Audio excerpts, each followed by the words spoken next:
예, 트럼프 미국 대통령 망치 작전 대신 러브콜? 누구를 향한 러브콜일까요? 화면으로 만나보시죠. Is it true that you have reached out with a letter to North Korea's Kim Jong-un? We'll get the conflict solved with North Korea. I've had a good relationship with Kim Jong-un, and I've gotten along with him really great, so we'll see what happens. 예, 트럼프 미국 대통령이 김정은과 잘 지내왔다라고 얘기는 하고 있습니다만 북한의 그 트럼프 대통령의 친서가 들어갔지만 북한이 이걸 수령을 거부했다라는 보도가 있었지 않습니까? 거기에 대해서 미국 측 백악관에서는 부인도 하지 않았고요. 친서가 갔지만 받지 않았다 이렇게 또 보도를 또 북한에서 먼저 저렇게 얘기를 하고 이거는 관계가 좋다고 봐야 됩니까? 안 좋다고 봐야 되는 겁니까? 아직은 뭐 이렇다 할 관계가 형성되지 않았다 이렇게 봐야 될 것 같고요. 말씀하신 것처럼 뉴욕 채널을 통해서 친서가 접근은 됐는데 북한이 거절한 것 같아요. 그렇기 때문에 미국 행정부에서 공식적인 부인을 하지 않고 있는 거죠. 그런데 지금 북한의 입장에서는 우크라이나 전쟁을 하는 과정에 러시아하고 동맹까지 맺어놓은 상황이거든요. 그런 관계를 유지하는 것이 전략적으로 유리하다고 생각하는 것 같아요. 그렇기 때문에 아직 미국이 이렇다 할 구체적인 제안을 하지 않고 있는 상황에서는 트럼프 대통령과의 정상회담이 아직은 필요 없다 이런 인식을 하고 있는 것 같고요. 반대로 트럼프 행정부에서는 지금 이야기를 하는 걸 보면은 북한은 핵무기를 가지고 있다. 그런데 나는 김정은 위원장과 관계가 좋다. 앞으로 두고 보자. 갈등을 해결하겠다. 이 메시지는 지금 상황을 먼저 관리하겠다는 메시지로 보이고요. 일단 트럼프 대통령의 우선순위는 우크라이나 전쟁을 해결한다면 또 상황은 달라지거든요. 예. 왜냐하면 북한과 러시아의 관계가 지금처럼 밀접하지 않을 수 있고 북한의 입장에서도 우크라이나 전쟁이 지속되는 상황에서는 계속해서 러시아의 지원이 가능하지만 그 전쟁이 종료되면 상황은 또 달라질 수 있을 거거든요.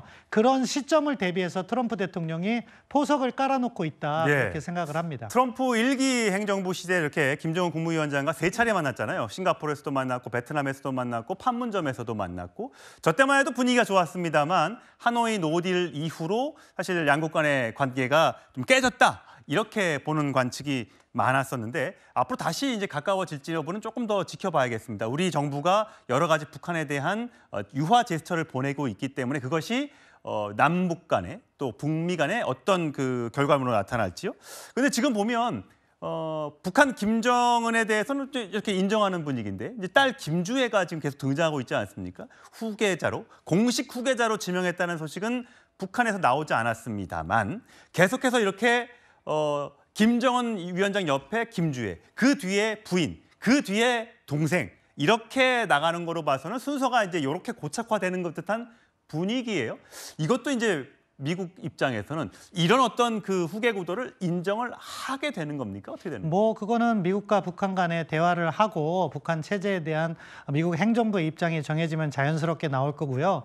저 권력 서열이라든가 북한 내부의 권력 승계 문제는 북한의 문제라고 보고요. 1차적으로. 그런데 지금 이렇게 나타나는 모습을 보면 김주애로의 승계 구도가 굳어졌다 이렇게 이야기를 할 수 있을 정도로 김주애의 위상이 많이 부각되고 있다 말씀드릴 수 있겠습니다.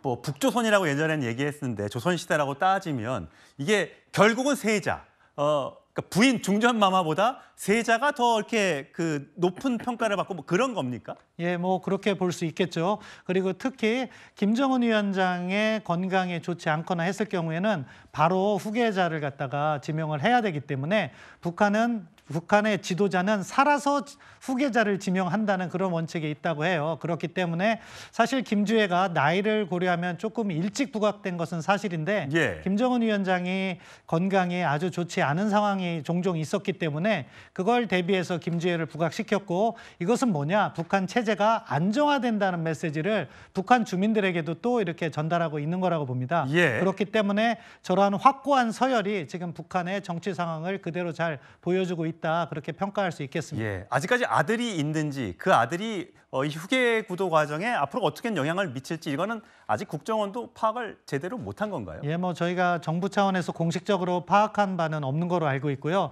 저 관계가 사실은 뭐 완전 무결한 것이냐? 물론 최고 지도자의 입장에 따라서 바뀔 수는 있는데 지금 행보를 보면 확실한 후계 구도라고 말씀드릴 수가 있겠습니다. 잘 들었습니다. 자, 전쟁 이야기 또 북한의 후계 구도 이야기까지 짚어봤습니다.